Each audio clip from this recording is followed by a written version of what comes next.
মা, বউ, বনুজ ও মনোজ চারজনা নাস্তা খেতে বসল। খেতে বসে বনুজ সব কাহিনী শুনল। বাগমারার বনে দুটো শেয়ালকে গুলতি মারা থেকে শুরু করে পরপর সব ঘটনা মনোজ ছোট ভাইকে বললে। মনোজের বলা যখন শেষ হলো তখন তাদের খাওয়া প্রায় শেষ হয়ে এসেছে। বনুজ এক গ্লাস পানি খেয়ে একটা ঢেকুর তুললে। তারপর মনোজের চোখের দিকে তাকিয়ে গম্ভীর স্বরে বললে, তোমারই দোষে সংসারের এই সর্বনাশটা হলো। শেয়ালদের তুমি দোষী করতে পারো না। তুমি বললে বাঘমারার বনে বসে বসে তারা বই পড়ছিল। তাহলে ভেবে দেখো, তারা তোমার কোনো ক্ষতি করেনি। কি দরকার ছিল গুলতি মারার আর তাদের বই কেড়ে নেওয়ার? ঠিকই তো, তারা বই পড়ুক কি জাহান্নামে যাক, তোমার আমার কি? মা বললেন। আমিও তো সেই কথাই বলছি মা। শুনলে তো দাদার মুখে, বইটার জন্য তারা সরাইখানা অবধি ধাওয়া করেছিল, সারা রাত চেঁচামেচি করেছে, তখন দিয়ে দিলেই হতো বইটা। বনুজের কথার পিঠে মা একটা নিঃশ্বাস ফেলে বলেন, দেবেই যদি, তাহলে আর এই সর্বনাশটা হবে কি করে? বনুজও একটা নিঃশ্বাস ফেলে মনোজের মুখের দিকে তাকায়। ছোট ভাইয়ের সঙ্গে চোখাচোখি হতেই মনোজ চোখ নামিয়ে নেয়। বনুজ মুখ ঘুরিয়ে নিয়ে মায়ের মুখের পানে তাকিয়ে বলে, দাদা বললে বইটার একটি শব্দও সে পড়তে পারে না। আচ্ছা মা, তাহলে ও ল্যাঠা রেখে লাভ কি? যে বই তুমি পড়তে পারো না, তোমার কোনো কাজেই আসবে না, সে আপদ যত শিগগিরই পারো বিদায় করো। আমি তো মা এই বুঝি। মা তাড়াতাড়ি করে বলেন, আপদ বলে আপদ, আর ওই আপদ ঘরে রেখে রাজ্যের বিপদ ডেকে আনা। কি আর বলবো বাবা, বোকা বনে চুপ করে বসে আছি। মনোজ রাগে গজগজ করে, কিন্তু মুখ ফুটে কিছু বলে না। বনুজ জিজ্ঞাসা করে, বইটা কত বড়? লেখাগুলো দেখতে কেমন? ছোট্ট চটি বই। কোন দেশের ভাষায় লেখা তা বোঝবার জো নেই, একটি শব্দও পড়া যায় না। মনোজ ছোট ভাইয়ের প্রশ্নের জবাবে বলে। বনুজ ডানে বামে সামনে পেছনে চোখ ঘুরিয়ে ঘরের চারিদিকে একবার ভালো করে দেখে নেয়, আর সঙ্গে সঙ্গে বলে, বইটা কোথায়? নিয়ে এসো তো দেখি, কিছু বুঝতে পারি কিনা। মায়ের চোখে কিছু এড়ায় না। তিনি লক্ষ্য করলেন ছেলে চারদিকে তাকিয়ে কি যেন খুঁজছে। তাই তিনি বনুজকে জিজ্ঞাসা করতে যাচ্ছিলেন সে কি খুঁজছে, কিন্তু তার মুখের কথা মুখেই রইল। বনুজ বইটা দেখতে চাচ্ছে শুনে তিনি সব কথা ভুলে গেলেন। তাড়াতাড়ি করে বললেন, হ্যাঁ বাবা বনুজ, তুমি একবার দেখো তো কিছু বুঝতে পারো কিনা। মনোজ, যাও বাবা, শিগগির বইটা নিয়ে এসো। বনুজ দেখলে হয়তো কিছু বুঝতে পারবে। বনুজের বিদ্যা বুদ্ধির ওপর মায়ের অগাধ বিশ্বাস। ভুতুরে শেয়ালের বইয়ের সব রহস্য এবার হয়তো পরিষ্কার হয়ে যাবে। মা মনে মনে অধীর হয়ে ওঠেন। মনোজ বইটা তার ঘরে তোরঙ্গে বন্ধ করে রেখেছে, কাউকে ছুঁতে দেয় না। এমনকি তার বউ দেখতে চাইলেও দাঁত মুখ খিঁচিয়ে তাকে ধমক দেয়। সবারই খাওয়া ইতিমধ্যে শেষ হয়ে গেছে। মনোজ মনে মনে গো গো করতে করতে দরজার দিকে পা বাড়াতেই মা বললেন, বারান্দায় ঘটিতে হাত ধোয়ার পানি আছে, চট করে এটো হাতটা ধুয়ে বইটা নিয়ে এসো বাবা। মনোজ দরজা পেরিয়ে বারান্দায় পা দিতেই বনুজ ভাবির মুখের পানে তাকিয়ে হাসতে হাসতে বললে, তোমার ভান্ডার তো শেষ, আর তো কিছু খাবার নেই, তাহলে আর খামাখা বসে থেকে লাভ কি? আমিও হাতটা ধুয়ে নেই। ভাবি তার কথার জবাব না দিয়ে শুধু একটু হাসল। বনুজ হাত ধোয়ার জন্য বারান্দার পানে পা বাড়ালো। সঙ্গে সঙ্গে মা এবং মনোজের বউ উঠে দাঁড়ালো। বৌমাকে বললেন, যাও তো মা, শিগগির একটা ধোয়া গামছা নিয়ে এসো, ছেলে হাত মুছবে। বউ ছুটে গেল গামছা আনতে। মা বারান্দায় এসে ছেলের পাশে দাঁড়ালেন।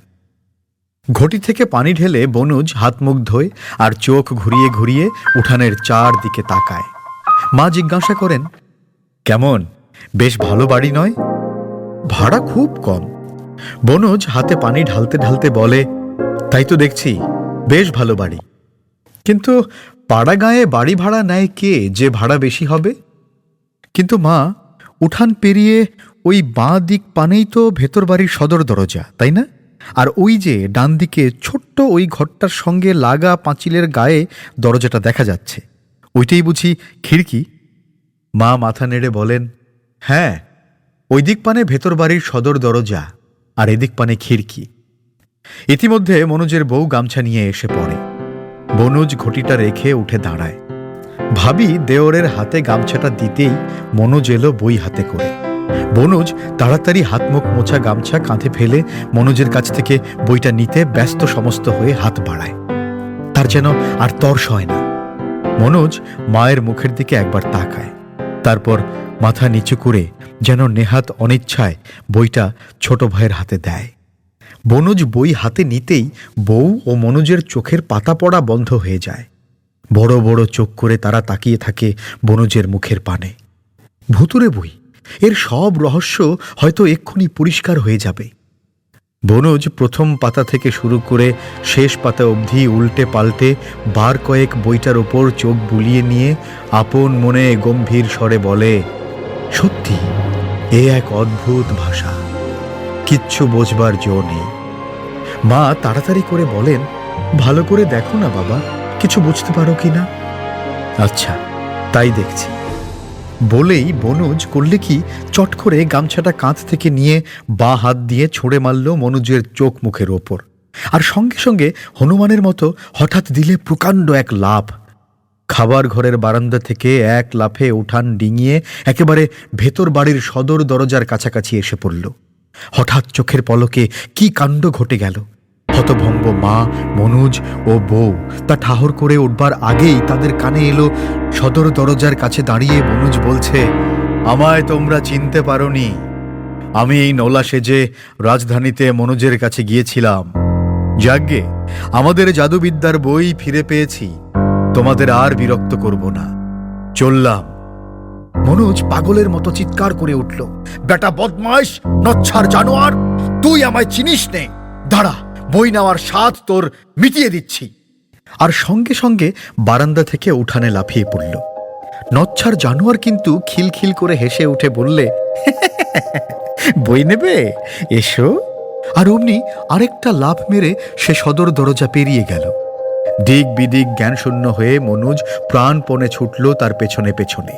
সদর দরজা পেরিয়ে বার বাড়ির উঠানে এসে বনুজ বেশধারী জানোয়ারটা বইটায় একবার চুমু দিয়ে সোজা ছুটল বাড়ির ফটক পানে। আর মনোজ তীর বেগে ছুটে এসে লাফ মেরে তাকে জাপটে ধরতে গিয়ে ধরে ফেললে তার জামার পেছন দিকটা এবং সঙ্গে সঙ্গে দিলে একটা হ্যাঁচকা টান। ফরাত করে জামাটা গেল ছিঁড়ে।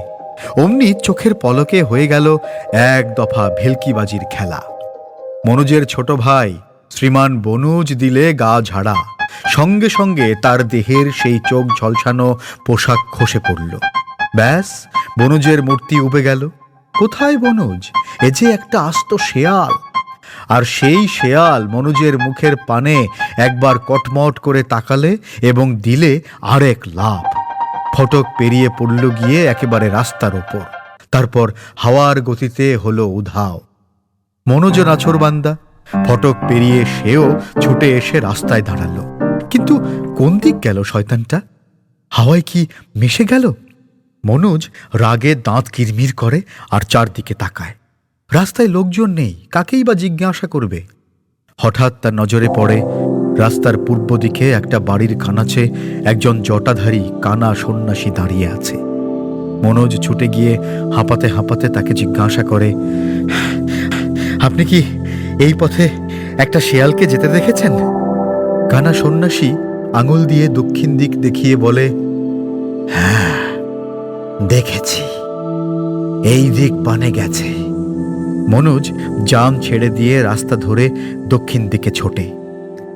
কিন্তু কয়েক পা ছুটতে না ছুটতে তার কানে আসে কে যেন পেছন থেকে চিৎকার করে তাকে ডাকছে। মনোজ থমকে দাঁড়ায়, কিন্তু সে পেছন ফিরে তাকাবার আগেই সেই কানা সন্ন্যাসী হা হো করে হেসে বলে, মনোজ, তুমি আমায় চিনতে পারোনি। আমি একবার কানা ফকির সেজে আর পরের বার কানা ভোলা সেজে তোমাদের ময়নাডাঙ্গার সেই আগেকার বাড়িতে তোমার মায়ের কাছে এসেছিলাম। মনোজ ঘুরে দাঁড়িয়ে চারদিকে তাকায়। কি আশ্চর্য, কই কেউ তো কোথাও নেই, অথচ কথাগুলো তো এই উত্তর দিক থেকেই তার কানে এলো। রাস্তার উত্তর দিকে মুখ করে মনোজ মিনিট খানেক থ হয়ে দাঁড়িয়ে থাকে। আবার ঠিক তার পেছন দিক থেকে, অর্থাৎ এবার দক্ষিণ দিক থেকে তার কানে এলো আওয়াজ, মনোজ শোনো, একটা সুখবর আছে। তোমার ছোট ভাই বনুজ দিন কয়েকের মধ্যে এবার সত্যি সত্যি তোমাদের এখানে আসবে।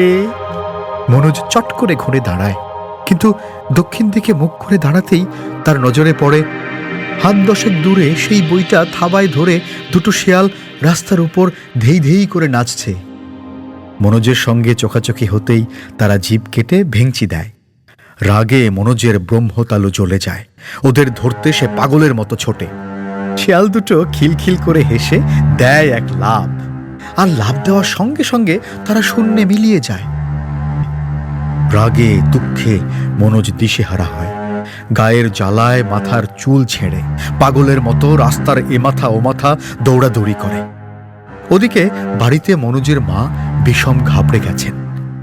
দুজন চাকরকে সঙ্গে করে তিনি তাড়াতাড়ি করে বাড়ি থেকে বেরিয়ে পড়েন মনোজের খোঁজে। বাড়ির ফটক পেরিয়ে রাস্তায় পা দিতেই তিনি আঁতকে ওঠেন। মনোজ দু হাত দিয়ে মাথার চুল ছিঁড়ছে আর পাগলের মতো লাফাতে লাফাতে রাস্তার দক্ষিণ দিক থেকে উত্তর দিক পানে আসছে। তাকে দেখে মনে হয় তার হুঁশ জ্ঞান নেই। চাকর দুজনকে তার ডানে বামে নিয়ে মা চট করে গিয়ে রাস্তার মাঝখানে দাঁড়ান। দিক বিদিক জ্ঞানশূন্য হয়ে হনুমানের মতো লাফাতে লাফাতে মনোজ মায়ের সামনে আসতেই তার ইঙ্গিতে দুজন চাকর দুদিক থেকে মনোজকে জাপটে ধরে। মনোজ চেঁচিয়ে ওঠে, কে তোমরা? এত বড় স্পর্ধা, ছাড়ো বলছি। কিন্তু সেই মুহূর্তে মায়ের সঙ্গে তার চোখাচোখি হয়। তার সম্বিত ফিরে আসে। সে তাড়াতাড়ি করে মাথা নিচু করে। মা তাকে ধমক দিয়ে বলেন, এসব কি হচ্ছে? বাড়ি চলো। কি এক বই এনেছিলে, সর্বশান্ত হতে হলো। ও বালাই গেছে, জানে বেঁচেছ। ওই বই ঘরে রাখলে বংশে বাতি দেবার কেউ আর থাকতো না। আপদ গেছে। কোথায় মন্দিরে পুজো দেবে তা নয়, শেয়ালের পেছনে দৌড়াদৌড়ি করে জান দিচ্ছ। চলো বাড়ি চলো। মনোজ মনে মনে রাগে ফোলে, কিন্তু মায়ের সামনে কিছু বলতে সাহস পায় না।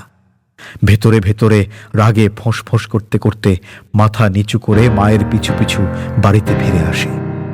চাকররা বাড়ি মাথায় তুলেছে। তাদের চেঁচামেচি কিছুতেই থামে না। ছোট মনিবের মূর্তি ধরে শেয়াল এসেছিল। ওহ, যদি একটু আগে টের পাওয়া যেত, শয়তানটাকে তারা পিষে মারত। মালকোচা মেরে তারা শূন্যে গদা ঘোরায়, আর বেটা শেয়াল তাদের ফাঁকি দিয়ে পালিয়ে গেছে বলে তার বাপ মা তুলে গালাগালি করে। গালাগালি করতে করতে একজন চাকর হঠাৎ চেঁচিয়ে ওঠে, আরে আরে, ওই দেখ, যে পোশাক পরে ছোট মনিব সেজে শেয়ালটা এসেছিল, সেই পোশাকটা ফটকের কাছে পড়ে রয়েছে। তার মুখের কথা শেষ হতে না হতে দু তিনজন চাকর ছুটে গিয়ে পোশাকটা মাটি থেকে তুলতে হাত বাড়ায়। কিন্তু পোশাক তাদের হাতের ছোঁয়া লাগতেই ব্যাস ভানুমতির খেল। টুপি উবে গিয়ে হলো পদ্মপাতা, কিং খাবের কামিজ গেল উবে, হলো কলা পাতা। হীরের আংটি গেল কোথায়? ও মা, এ যে খেজুর পাতার তৈরি আংটি। হাতের ছোঁয়া লাগতেই কোমর বন্ধ হলো আনারস পাতা। রেশমি মোজা ছোতে না ছোতে হাওয়ায় গেল মিলিয়ে, আর হলো কিনা বাঁধাকপির দুটো আস্ত পাতা। জুতো জোড়ায় হাত দিতেই গেল উবে, পড়ে রইল কলার মোচার দুটো খোল। চাকরদের চোখ চড়ক গাছ।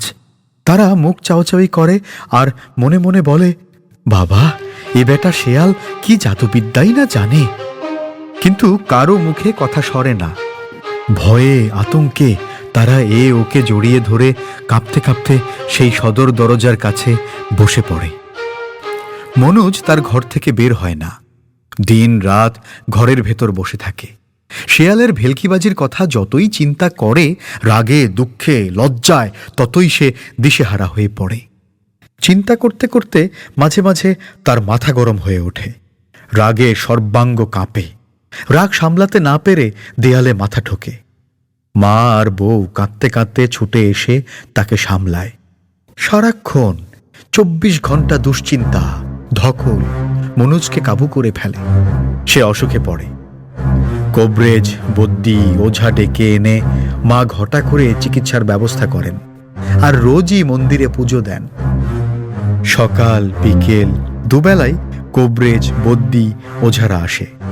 পাঁচন প্রলেপ বড়ি ঝাড়ফুঁক, কবজ, তাবিজ সব রকম ব্যবস্থাই তারা করে। দিন সাতেক পর রোগের সামান্য একটু উপশম হয়। কবরেজ, বদ্যি, ওঝারা বলে, বড়ই কঠিন ব্যামোহ, বুকে কফ জমেছে, মগজে বদ হাওয়া ঢুকেছে। আর সেই শেয়াল দুটোর পূর্বপুরুষের প্রেতাত্মারা রোগীর পিঠের ওপর ভর করেছে। দেখছেন না, রোগীকে পেছন থেকে টেনে ধরে রাখে। চোখের পানি মুছতে মুছতে মা বলেন, চেষ্টা করে দেখুন বাবারা, বংশের বড় ছেলে। আর বউ সজল চোখে মনোজের মুখের পানে তাকিয়ে থাকে।